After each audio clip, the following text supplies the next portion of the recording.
Officer James Cotter, motivated by prejudice, believed this would be a straightforward stop, a swift examination of a suspected address. However, upon approaching the dwelling he believed belonged to a criminal, the individual who answered the door was not whom he anticipated. Composed, self-assured, and well-versed in her legal rights, she denied him access, an action that would ultimately lead to the ruin of his career.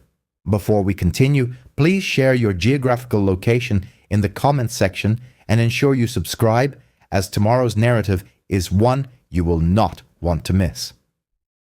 Carter had forged a reputation through difficult circumstances, accumulating numerous complaints for targeting African American residents, presuming guilt without substantiation, and wielding his authority more as a tool of oppression than of law enforcement.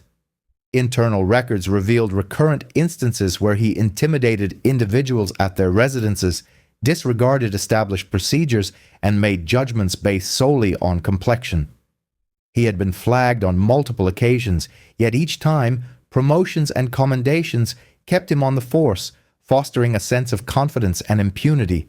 That evening, Carter proceeded down the tranquil suburban thoroughfare, his footsteps echoing sharply on the pavement. The sun was descending below the horizon, casting elongated shadows across the meticulously maintained lawns. He halted before the residence that matched the address on his assignment, adjusted his uniform, and rapped on the door with deliberate emphasis.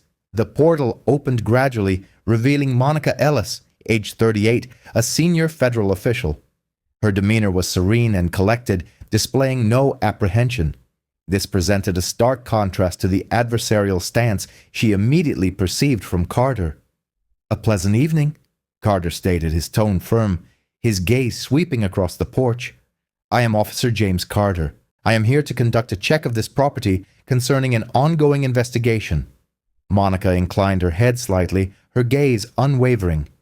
"An investigation?" she inquired. "I am listening."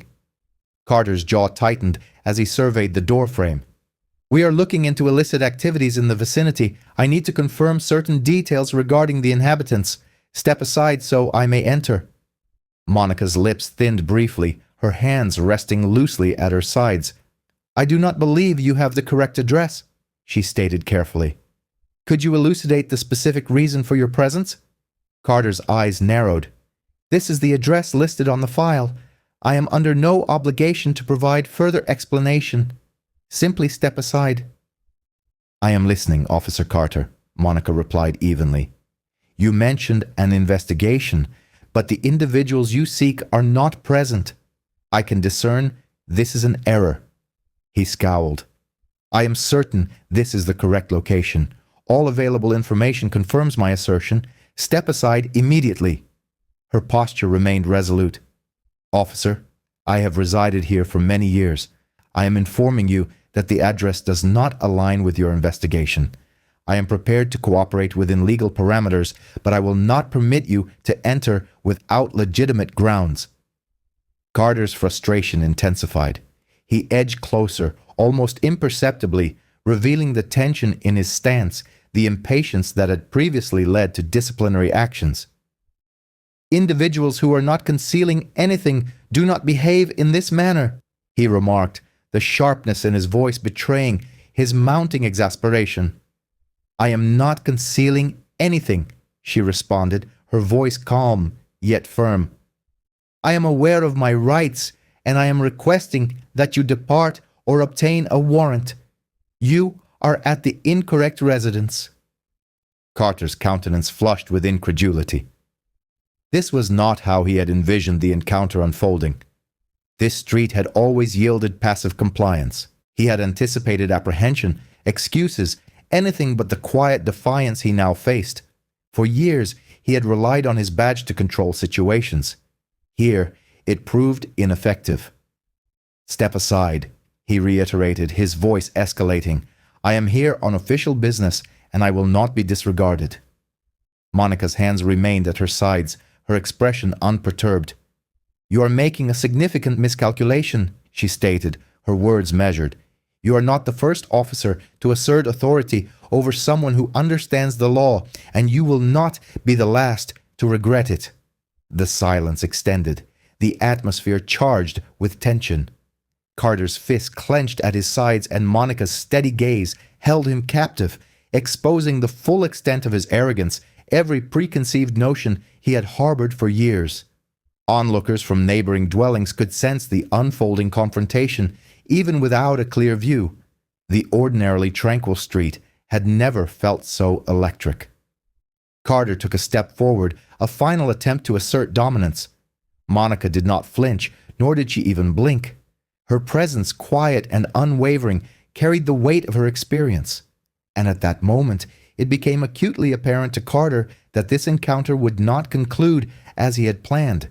Every instinct he had relied upon, every tactic of intimidation, every assumption rooted in prejudice collided with her calm authority. He was confronting an individual who refused to yield, and within that refusal lay the genesis of repercussions he could never have foreseen. "You are making an error," she repeated softly, just loud enough for him to hear, her voice steady like a warning bell. And on that quiet suburban street, at the threshold of her home, Officer James Carter understood that nothing would ever be the same. Carter's hand hovered near his hip, every instinct urging him to assert control, but nothing he had done thus far had been effective.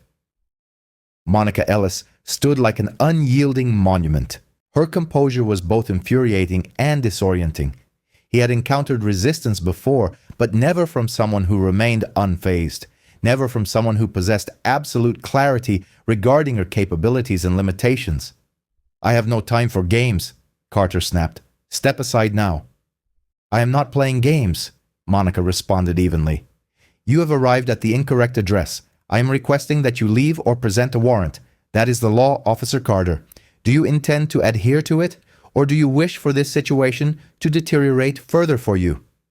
Carter's eyes flashed with a surge of anger. His ego, wounded by her defiance, demanded retribution. He had anticipated fear. He had anticipated submission. She had shattered every expectation, and his pride compelled him to act. "Do not address me in that manner," he growled. "I am in charge here. Step aside." "I respect your position," Monica stated, her voice calm and measured. Yet every word was a clear reprimand. "However, authority does not equate to rectitude, nor does it grant you the right to infringe upon someone's rights. You must depart."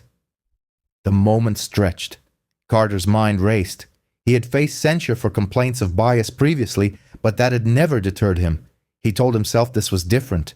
She was likely fabricating. Perhaps she was concealing something. Perhaps she was protecting someone. Any justification to rationalize his next action. He advanced closer, and the tension at the threshold intensified. The street seemed to hold its breath. "Do you believe you can speak to me in such a way because you are aware of your rights?" he spat. "You are fortunate I am not detaining you at this precise moment." Monica's gaze did not waver. "Proceed," she invited softly, almost as a dare. "Attempt it. You will discover the extent of your miscalculation this evening." Carter froze, her words piercing through his rage. No one had ever spoken to him in that fashion. No one had ever challenged him without betraying an iota of fear. The sheer audacity of her calm defiance sent a tremor through him. For a fleeting instant, doubt flickered in his mind, but the ingrained habit of control asserted itself. He reached for the door, attempting to push past her. "You are obstructing an officer," he barked, hoping the threat would compel compliance. "I am not," Monica countered, holding her ground. "You are the one in the wrong. You have come to the incorrect residence. If you persist, you are the one violating the law, not I." The moment teetered precariously on the brink of chaos. Neighbors peered through their window coverings, sensing the brewing storm at the doorway. Carter's hand twitched toward his radio, as if to summon assistance, but his own hesitation betrayed him. He desired backup, yet he knew that even reinforcements would not simplify this situation. "You fail to grasp the gravity of the situation, do you not?" he inquired, his voice rising. "I am aware of my duties. Step aside." "Then you truly do not comprehend," Monica responded, her tone now sharp. It was a warning, rather than a calm observation. "I have encountered individuals like you throughout my entire career. You underestimate me based on my appearance, and that is your initial error. You believe your badge renders you invincible. It does not." Carter's hand ceased its motion. Her words struck with greater force than anything he had previously encountered in his tenure on the force. His past actions, the prejudiced assumptions, the complaints, the tactics of intimidation now collided with an irrefutable reality. He was not in command.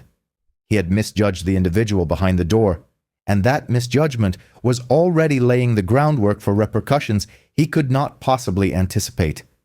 He attempted one final maneuver. "You do not understand the context," he hissed. "I can place you under arrest for obstruction if it becomes necessary." "Arrest me," Monica echoed, her voice steady but imbued with a deadly seriousness. "Attempt it. You will ascertain precisely who you are dealing with." In that instant, Carter's perception of reality shifted. The confident, untouchable officer he had been moments before was supplanted by a man teetering on the edge of panic. He realized he had overstepped a crucial boundary. Every action he had taken, every presumption regarding authority, every instance he had relied on ingrained bias, had brought him to a precipice for which he was wholly unprepared. And then came the unexpected turn. As Carter fumbled with his radio to request backup, a neighbor emerged, discreetly recording the exchange on their mobile phone. The tranquil suburban setting, which had seemed insignificant mere moments prior, now became an unwitting witness to the entire event. The confrontation, the aggressive insistence, the flagrant disregard for a citizen's fundamental rights. Carter's composure began to fracture. "Cease that!" he barked at the neighbor, but his voice lacked the authoritative tone it had possessed earlier. Monica did not even glance at the filming. Her focus remained solely on the officer. "You have made another mistake," she stated quietly, leaning slightly into the doorway as if asserting dominance not through force but through sheer presence.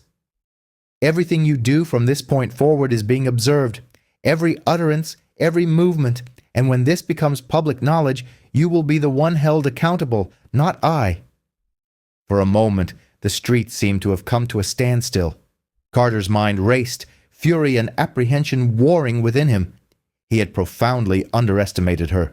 The situation had spiraled beyond his control, and the ramifications were only beginning to manifest. Carter took a shaky step backward, his hand dropping to his side. He could feel the palpable weight of the unseen cameras, the scrutiny of the neighborhood, and the complete realization that his arrogance and prejudice had led him directly into a self-made snare. Monica's gaze never wavered from him, calm, poised, and unyielding. She was the embodiment of the authority he had attempted and failed to subvert. The confrontation had transcended mere words and threats, and Carter, the officer who believed he could command unwavering obedience, now found himself facing a woman who refused to be subjugated, whose profound understanding of the law and unwavering confidence in her rights had turned every assumption he held against him. "You should depart now," Monica advised, her voice low and deliberate. "Final!" Carter's hands trembled slightly as he contemplated his next move. One incorrect action, one overly aggressive step, and the repercussions would not only ruin him, but definitively end his career. And at that precise moment, the serenity of the suburban street concealed the tempest that was on the verge of erupting, a tempest that would expose, humiliate, and set Officer James Carter on a trajectory from which there could be no return. Carter's eyes darted nervously towards the street, the neighbor still holding their phone aloft, capturing every detail. The stark reality of being under observation was beginning to penetrate, and the arrogance that had sustained him for years was starting to crumble. He realized, perhaps too late, that this confrontation would not conclude amicably, and that every presumption he had made concerning authority and compliance was rapidly disintegrating around him. Monica remained motionless, unflinching. She had encountered officers like him before, individuals who relied on intimidation and prejudice to control situations. She understood their thought processes, their behavioral patterns when challenged, and she was determined not to allow Carter to make the same mistake he had inflicted upon countless others. "You are out of viable options," she stated calmly, her tone sharp and precise. "You arrived here believing you could intimidate me, threaten me, or bully me into submission. However, you stand at the incorrect doorway, Officer Carter, and now everyone observing this, neighbors, your colleagues, anyone who witnesses this, will comprehend precisely your modus operandi." Carter clenched his fists, a maelstrom of fury and apprehension churning within him. He took a step closer, endeavoring to reassert control, but Monica did not budge. "Step aside," he barked once more. "I can detain you for obstruction." "Detain me," she repeated, her voice steady, her eyes locked onto his. "Proceed. But everything you are doing is being recorded. Every word, every threat, and when your official report is reviewed, it will not align with the actual events. You believe your badge shields you, but it will not safeguard you from what transpires next." The tension reached a peak. Carter's past arrogance, his reliance on intimidation tactics, his prolonged history of targeting African American residents suddenly felt like an overwhelming burden dragging him down. He recognized that this was no longer merely a matter of an incorrect address. This had evolved into a situation beyond his capacity to manage, and the consequences were already slipping beyond his grasp. Then the initial twist occurred, unexpected and sharp. A second neighbor, an elderly gentleman from across the street, appeared on his porch holding a small, portable recording device. Without uttering a word, he directed the lens towards Carter's face, capturing the flushed, irate officer and the composed woman standing resolutely. Carter's confidence wavered for the first time in years. Every gaze, every device, every camera now bore witness to his hubris, his impatience, and his prejudiced assumptions. Carter's hand trembled as he reached for his radio. "Dispatch, I require backup at this location." "Stop," Monica interjected firmly, cutting him off. "Do you genuinely wish to exacerbate this situation? Everything you're doing is unlawful, and you are fully aware of it." For a moment, Carter hesitated. She had articulated it plainly, directly, and the truth of her statement struck him with the force of a physical blow. The officers who had previously enabled him would not be present to shield him from his errors. The reports, the complaints, the internal investigations, all of it was converging upon him, and at this precise moment, every action he undertook was being meticulously documented. Then came the second twist. Monica's mobile phone, held discreetly in her hand, illuminated, displaying a live video feed.